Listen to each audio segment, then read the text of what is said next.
didn't love myself, and you give power and influence to the wrong people. Look how it turns out. You know, you have to hype yourself up, and nobody else on the external is hyping you up.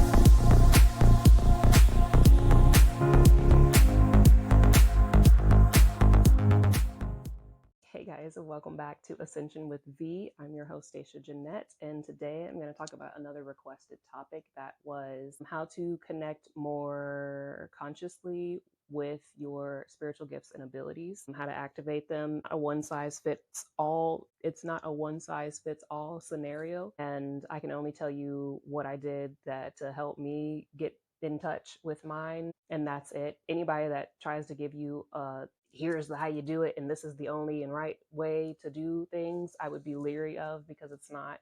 Everybody is different. If you guys do want a more individualized approach, you can contact me and we can try to work together on whatever it is that your individual needs are. But as this is a general overview of things, I'll kind of just hit the topics of step 1, step 2, step 3 kind of situation that I did, walk you through the process, and I will have this in chapters, so you can just skip to whatever chapter you want. So diving in, step 1 for me was the healing, the coming off of the medications, because while I was on all of my medications, I was disconnected from myself. I was disconnected from my mind, my body, my soul, my connection to, I wouldn't say my connection to God, source, universe, but like I couldn't hear and I couldn't channel the way that I do now currently. I didn't trust myself. I didn't trust the energy or the information or data that my heart chakra sonar was bringing into me and feeding up to me. Like, because number one, we live in a very logically biased world where if things don't make physical, tangible, logical sense, then obviously it can't be real. It can't be true. Like that, you can't trust it. That's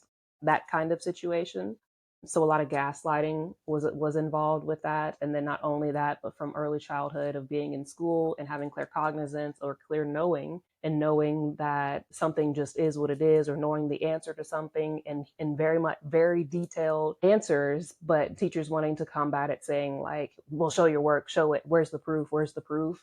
Kind of thing. It's these type of blocks and programming that kind of sets us back and locks away our gifts and abilities. So the healing is crucial. Like if you're still in a wounded, victim, fearful, traumatized state of being, you're not going to be able to connect to your spiritual gifts and abilities. So working on your connection to your crown, third eye chakra, heart chakra, and throat chakra are vital, are crucial. Obviously, your chakras being grounded, balanced, and aligned and open are key, all of them. But your upper chakras is the spirituality, is what rules your spiritual connection. So again, the biggest thing for me on step 1 was I started the process of coming off of my medication. And while I was doing all that, it was a hot mess, because again, when you're on those kind of medications for a long amount of time, it does a doozy on your body. And so in that, my trust for myself and everybody else outside of God, source, universe was essentially in the negative. It was non-existent.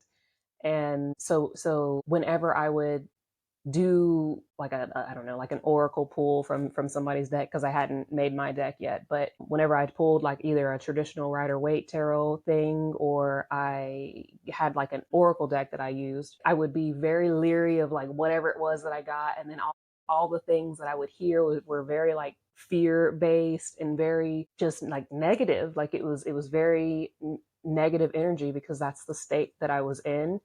And then if I wasn't using cards and I would get intuitive guides or hits on things, like I would be leery and hesitant to follow through on what it was, just because, again, earth makes you doubt and question your spiritual gifts and abilities, because there is no physical, tangible proof on things. As I started doing more and more healing work, and what that looked like for me was a lot of, it sounds so morbid, but it was a lot of dark time. It was like a lot of me sitting in my room, crying, talking to God, source, universe, just sitting on my bed, questioning, journaling, writing a lot, and allowing the things that I was feeling to come through the pen and onto the paper to fully express what it was that I was feeling, because I had it like pinned up. And again, the block was, you can't move past the mental block the all here block. I wish I could show you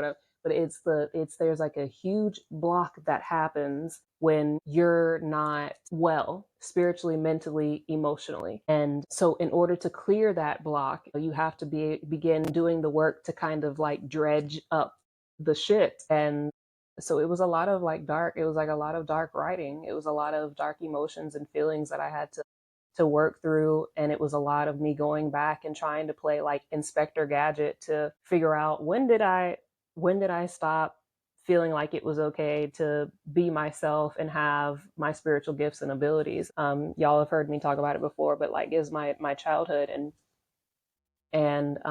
being told like, oh, you can't say these things, or you can't mention that kind of stuff to people, or you can't do XYZ, because the medicine, they're gonna put you on a whole bunch of medicine, and did, or they'll think you're crazy, or that this, that, and the third. So it was a lot of me having to go back and combat and reanalyze the things that had happened to me and understand it from a different perspective, acknowledge it, and be like, that sucked, and kind of move on. Because until I could get past that part, nothing else could move through me. Nothing. There was no room for anything else good to come in. So did that. I got a book on the chakras, and I learned about what the chakra systems were and how they worked.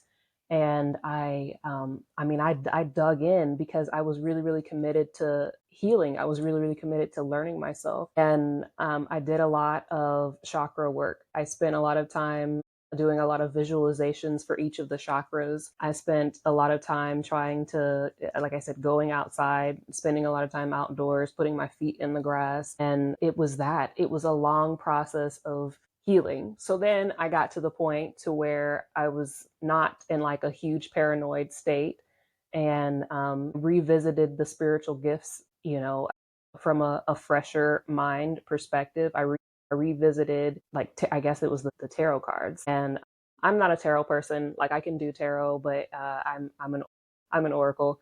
But I got the tarot cards out, and I started learning what the cards were. So I had a book, like it was like a tarot for beginners book, and I learned about and I read the entire story, because the traditional Rider-Waite deck is a full story. And so I learned about the story, and I immersed myself in that for a while. And then I went in and did like a standard 3-card pull. And the struggle that I was immediately faced with was, are you going to trust the messages, or are you going to dismiss them? And I did have a long moment of dismissing what came from the cards, because it's not that the energy that was coming off of it was bad, but it was like what the cards were saying, what the energy was saying. And it's because I still had a lot of work to do on myself, but it was essentially telling me like, hey, you need to get your shit together. You're still very 3 of Swords energy. You have like devil card energy out here of like fear and anxiety. But I trusted it, and that was the first time that I was like, okay, we can work with this. But the trust is then, I would say, number 2 on the importance part. If you cannot trust what comes to yourself, if you don't establish a solid connection with yourself. And again, it happened in step 1 with the healing and the shadow work. So they go hand in hand here.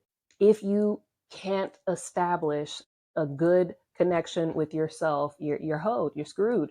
You have to be able to trust the information that you're getting. If you don't trust nobody else, you need to trust God, source, universe, and yourself. If you can't trust yourself, you got to go back. You got to redo step 1, because you missed a part. You're not there yet. So establishing the trust for the self, establishing a good connection with your shadow self, your inner child, and your masculine and feminine energy. It's crucial. It's a crucial step. If you're not balanced and aligned in all aspects, then you're not able to harness the abilities. I'm trying to explain it as easy and as best as possible, but it's difficult to explain to everybody, because everybody's situation is going to be different. But everything in me was essentially at war with itself. And until I brought each piece back together and put myself together wholesomely, wholly, peacefully, I couldn't access my gifts. And again, your masculine energy and your feminine energy need to be balanced. And again, going in the shadow work phase of understanding where your dark masculine, your toxic masculine traits are, and where your toxic feminine traits are things that you need to identify and work through while you're still doing your shadow work phase, so that once you come out of that, you're left with like a balanced, healed masculine and feminine energy, who then are willing to work together for the greater good. And that greater good is you. It's your mind, it's your gifts, it's your abilities, it's you becoming your highest self. It's kind of like you got to take the emperor and the empress to mediation. Like they got separated and they're thinking about getting a divorce. And so you got to take them to like couples counseling and be like, now you kiss. You got to bring everybody together and the inner child. Like you got to bring the family together and work together as a unit. And then as that happens, your gifts and abilities start to come online one by one. But they don't happen when you're in survival state, when you're out of alignment, while you're feeling paranoid, while you're gaslighting yourself, when you still have all the societal programming, the religious programming, the religious beliefs, the pressure of being who and whatever it is that society wanted you to be, the pressure of being who and whatever it is that your parents wanted you to be, whatever the world is expecting of you, kind of things. Like, until you peel that shit off, your gifts and abilities stay deactivated, inaccessible, because you have no, you don't have the foundational component for them to come in. And God's Source Universe is not going to allow you to have these things on top of it, because it's your gifts and abilities are a huge weight to bear on their own. They come with their own set of, I don't want to call it a burden, but unmanaged and uncontrolled, your gifts and abilities can either make you or break you. Again, I'm telling y'all because my gifts and abilities came online while I was going through coming off of medication, and that was awful. It was awful, awful, awful. Again, I wouldn't wish it on my own worst enemy. Really, it's a blessing that I'm still here, because there were times where I was like, well, I'm not gonna make it out of this one, because it's overwhelming. So if you can do things the appropriate way of just taking the time to heal first, then it makes things a lot easier. Another example that I had for learning to trust yourself and the information you're receiving, knowing yourself and your signs and symptoms of your abilities, as they will be different for everyone. Oh yeah, so when you get past the healing or the shadow work phase and you start having access to your gifts and abilities and you start learning to trust yourself more, again, the best exercise for learning to trust yourself more is to just try something. Everybody's gonna have different abilities, right? So there's the mediumship. I don't do that. I'm not a medium, but that's like the communicating with the spirits or ancestors or the dead, or telepathy, mind-to-mind communication. Channeling is allowing the divine beings, God, Source, Universe, to speak through you. That's what I do. Psychometry, reading the energy off of objects. Empathy is feeling others' emotions in your own body. Prophetic dreams, spiritual downloads during your sleep. Energy healing, moving or clearing energy with your hands or frequency. Animal communication, intuitive connection with non-human souls. And astral travel / remote viewing, leaving the body or seeing across time space. So I'm going to go through kind of one by one and talk about these things. Whatever you're feeling, whatever you're pulled to from these, practicing using them is how you're going to establish more trust with yourself on the information that you get from them. So again, for me, channeling, you guys can go back on my V Squad Oracle deck playlist and look and see my progression of it. Like from the day one, I'm gonna tell you right now, it's cringeworthy. It was rough, but that's real. It was me just doing it because God's Source Universe told me to, because that was the only way that I was going to establish a more distinctive and solid connection with my gifts and abilities, and the way that it was helping me build up my confidence and my trust with myself. So literally, you can go back and look and watch, and you can honestly see the way my confidence and my trust in myself and the messages that were coming through started to grow as I progressed through it. Again, a little cringe, but it is this is proof. This is the proof of what I'm telling you. So whatever your gift is, whatever your ability is, whatever you're called to be doing, make sure that you use it. Try it, do it, practice it every day, or at least 3 or 4 times a week. It's like a language. If you don't use it, you lose it, kind of thing. But the practice of it makes perfect. And also, I'm going to talk about the clairs. I'll give the rundown here. Clairvoyance is clear seeing, visions, flashes, or symbolic imagery.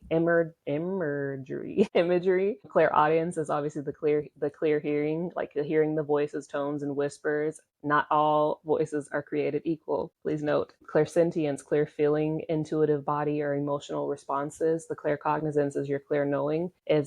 It's the you just know shit. You don't know how you know, but you know, and you ain't got no tangible proof for it. So don't ask me to show my damn work. I ain't got it. Okay. Is this clairalience is the clear smelling, like being able to smell. For me, it's like I can smell a raggedy ass entity a mile away. I can smell somebody's raggedy ass energy. Like I can smell when somebody is a dark negative entity. It stinks. It's some funk. It's funk. I'm trying to tell y'all. You can smell it. For me, if you have this clairalience, you can smell people, places, and things without the physical source, like around you. And clairgustance is the clear tasting. Again, like sometimes you just be sitting there and you be like, I don't know, something, I don't know, something. I'm tasting something. Sometimes maybe you'll smell and taste coffee, but like ain't no coffee around. You don't drink coffee. You've never drank coffee, but like someone that you're connected to is drinking coffee. You can see it.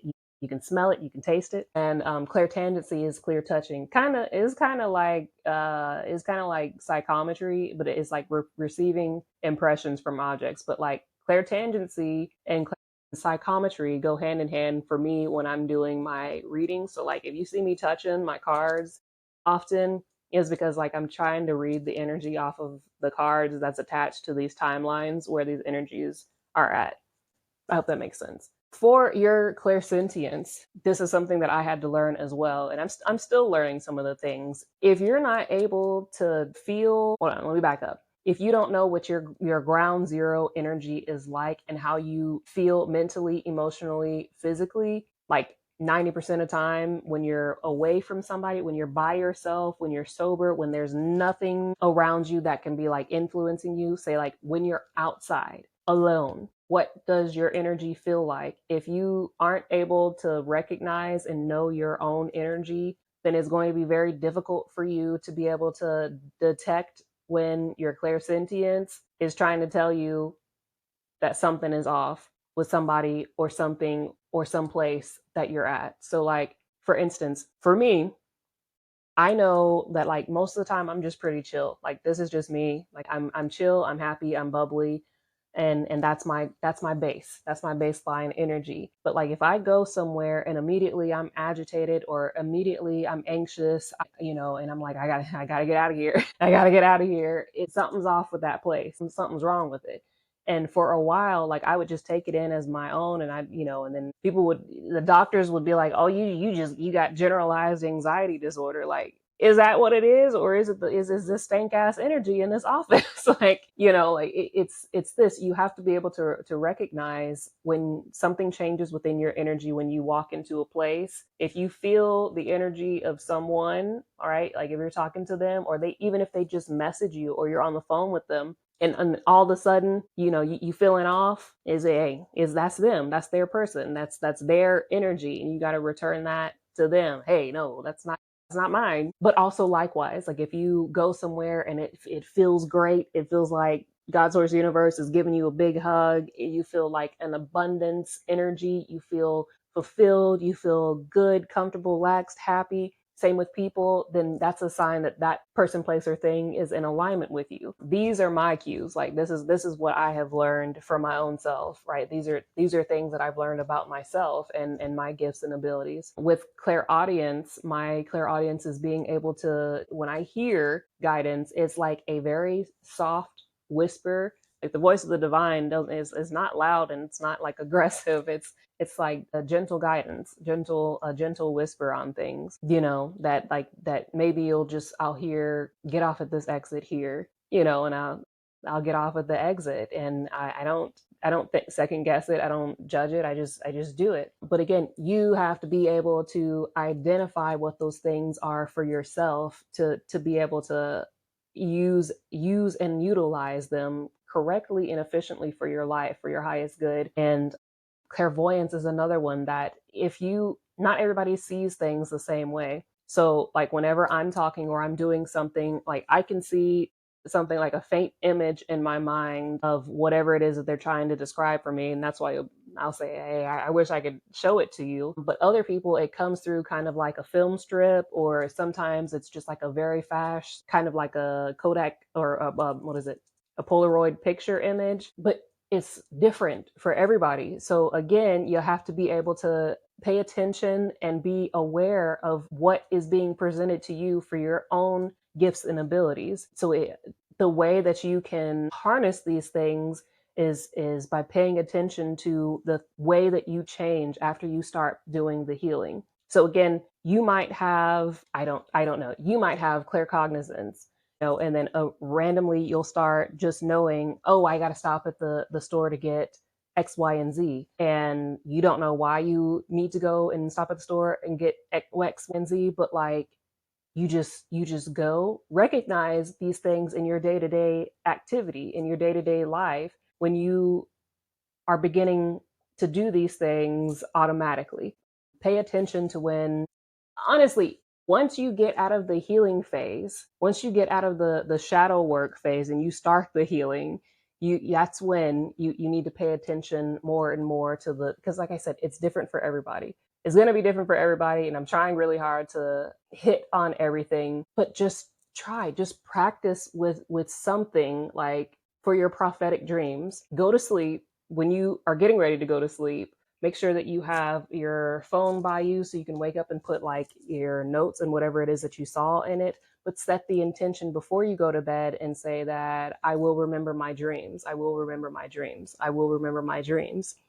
And then when you wake up, if you remember anything, or if you're going about your day and then randomly the dream comes back to you, stop what you're doing and write it down in your phone.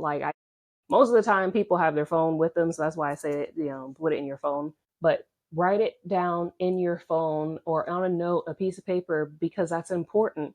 But the work that comes with your prophetic dreams afterwards is learning what the dreams mean. So learning to decode them, learning to analyze them, learning to take the message from it, because the entire dream is not going to be the message. It could just be like one thing that's in the dream. But the way to practice and activate that one and use it and build it up more is, again, setting the intention before you go to bed that you're going to remember your dreams, and then immediately upon waking, trying to recall your dreams. And you can do this, look around clockwise while saying that I will remember my dreams, I will remember my dreams, I will remember my dreams thing, because doing this activates I forgot what it's called, like essentially the dream recall thing. But that one's a hard one to activate and harness, because again, most people in today's society, when your alarm goes off, like that's it.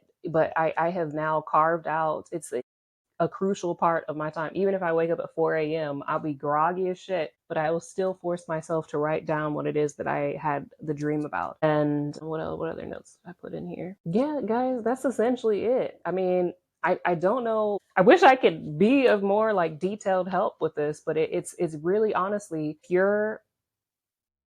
if you have not yet done enough shadow work and healing on yourself, then you're not going to be able to activate all of the things. And I think everyone wants me to tell them like a one way. It's not like an on switch. It's not like a light bulb. It doesn't just, you don't just flip a switch, or you don't just say an incantation. You don't just clap your hands and stomp your feet and it comes on. It's a slow process. It's something that happens over time. And also, I want to caution against this fad of like, I'm going to rapidly activate my kundalini. I'm going to have a thing. Like, it is so dangerous to try and do that, because if you've not done the groundwork and foundation, laid the foundation of doing the healing and getting your mind and your body prepared for your gifts and abilities to come online, then when it comes online, it's going to send you into a mental spiral, because your body's you're not prepared for it. It's almost like throwing you out into the middle of a battlefield, right? Fully, you just woke up, you're just in your pajamas, and all of a sudden you getting airdropped into the war zone. Like, you're not ready, you're not prepared. It is so detrimental to the mind and to the body to try and force your gifts and abilities to come on. It's a glacial, steady, slow and steady process. And again, it happens when you build and establish the connection to yourself and your connection to God's source universe. When you've done enough work on yourself to heal and process out the limiting beliefs, because 99% of the time, guys, it's you. It is you that is blocking your gifts. It's your mind, it's your trauma, it's your beliefs, it's the things that you have not faced and dealt with within yourself, within your energy, within your emotions, within your heart and soul. If you're still out here trying to not be vulnerable, if you're out here trying to not be yourself, if you're out here trying to like keep your heart chakra closed, you will not have access to your gifts and abilities. So it's so important for you to do the work on learning to deconstruct what the world has forced onto you and made you believe, or what you have taken on from family, or what you've taken on from religion, what you've taken on from whatever the case may be. You have got to work through the get to the root of things, and then dig it up and then take it out, because it's doing so much more harm than good. You've got to let go of the things that kept you safe for a time being, but now it's just kind of hoeing you. You have to be okay with this process of not knowing, not having the proof. The logical mind was a beautiful thing when we were still in logical earth, but when you're moving into the higher realms and dimensions, like I tell people frequently, earth is the bottom of the barrel. Literally, you can get no lower than earth, the 3D realm. Everything else, it only goes up from here. So this plane of existence was very much based on like toxic masculinity, the toxic masculine energy, and of logic, of physical tangible proof, of like everything has to be logical, you got to see it to believe it type shit. But this, once you move up, once you start doing the work to move up, that goes by the wayside as outdated thinking. That's an outdated system. So you now have to adjust your hard drive, your system, your mind for the new. But like, you got to do the clean sweep. You got to do the clean sweep to delete out the old, because you don't have enough RAM, you don't have enough storage, you don't have the capacity to hold the new system's update. So doing that, doing the clearing out, doing the process of allowing the new system to take hold and to accept what is, and to be okay with like not knowing. Why y'all want to know so bad for? Why y'all want to know everything so bad for? The need to know the how, the why, the wins, and the trying to force things is very detrimental to this process that we're in. You have to allow yourself to unfold naturally, to go through this process naturally. And it's not the most comfortable. It's going to be difficult. It's frustrating. It's frustrating when you just want to be at the finish line, but like, you got to start the race first, and it's a tortoise race. It's a race of tortoises. There's no fast pacedness here. But the longer that you stay on the old operating system with all of the storage full, the longer it's going to take for you to get to the finish line and to the promised land, the sweetness of life, right? But pay attention to where you're being called to. Are you being called to doing remote viewing? Are you being called to doing energy healing? Are you being called to, talking with animals, or whatever it is? Just talk to the plants. Just talk to the plant. Talk to your plant. If you don't have no plants, go talk to one. Go talk to a bush. Talk to the tree. Like they hear you. Talk to the animal spirits. They are there. They do hear you. But plants are a really good one to give you feedback. When you talk to a plant positively, and like you see it grow and glow and be very healthy, like that's a reassurance of like you really doing it. You really talking to them. But you have to be able to practice your craft. Practice your craft and be patient with the process. Please, also, you got to be sober. Y'all gonna get tired of me saying that as well. You got to be sober. As much as the process of doing shadow work sucks, and I know that fifth of Henny is looking good. I know that Casamigos is looking good. I know that Patron looking good. I know that Malibu looking good. I know that Crown looking good. Whatever the case may be, while you're going through the shit, it will hold you back. It'll hold you back. It impairs your abilities and everything. It don't matter what you're taking or what you're on. The substance will impair your abilities like a drunk person at a bar. You're gonna think things, even if your gifts are coming online, it will be viewed through the impaired lens. You'll experience things under the influence. Again, if you're on drugs of any kind of sorts, or if you're drunk and you're trying to read cards, it's going to be skewed. Your energy is going to be skewed, and your perception and interpretation of whatever the messages may be are going to come out skewed. You got to be sober. You're going to have to come up off that. You're going to have to come up off that. Look, I'm going to keep it a $100 with y'all. I like always, I say it frequently. Like, I feel slightly hoed because they should have told me when I was approaching the line of no return, because I would have balled out. I would have had one final hurrah and turned the F up. But like, nobody told me shit. I just got past the line of no return, and they're like, oh yeah, so you done already, you can't go back now. Like, so, but the sober life, so they gave me a flashback of something. It was a message I got some time ago when I first started doing the readings, and they were telling me your new life is going to cost you your old life. I didn't know what the hell that meant at the time, but funny how things come back full circle. They just brought it back to me just now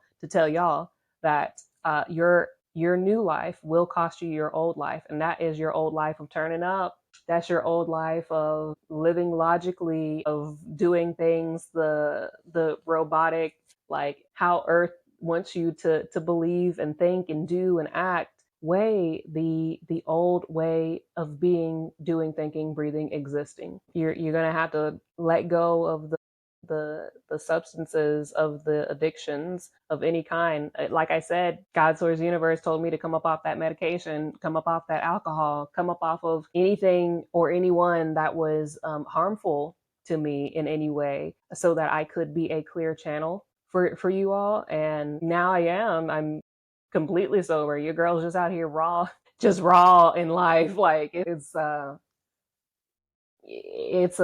transition, but it's so worth it.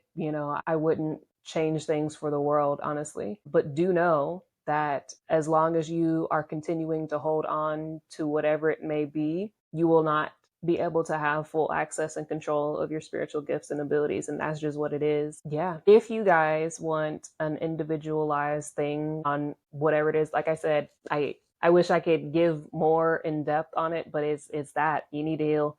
You have to have everything in good standing in order for your gifts and abilities to have the chance to come online for you. And then you need to be able to identify them when they come up.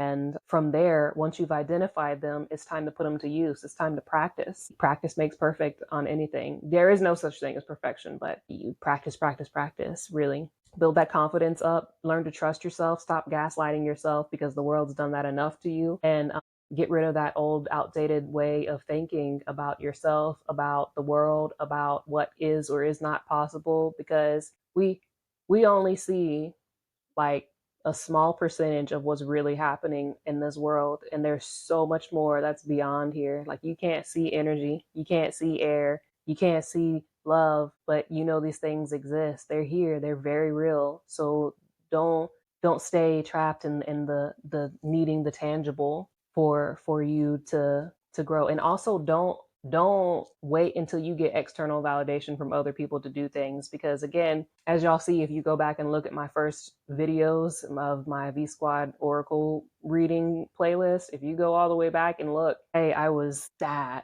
I had zero confidence. Nobody was seeing the videos, and that's just how it is, you know. And but I kept going. I kept doing it. You got to do it for you. You got to be committed to your gifts and your craft.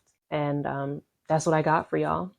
I hope that this was helpful, and I will try to label the the different gifts and abilities on here. And if you have any more questions, let me know. Until next time, V Squad.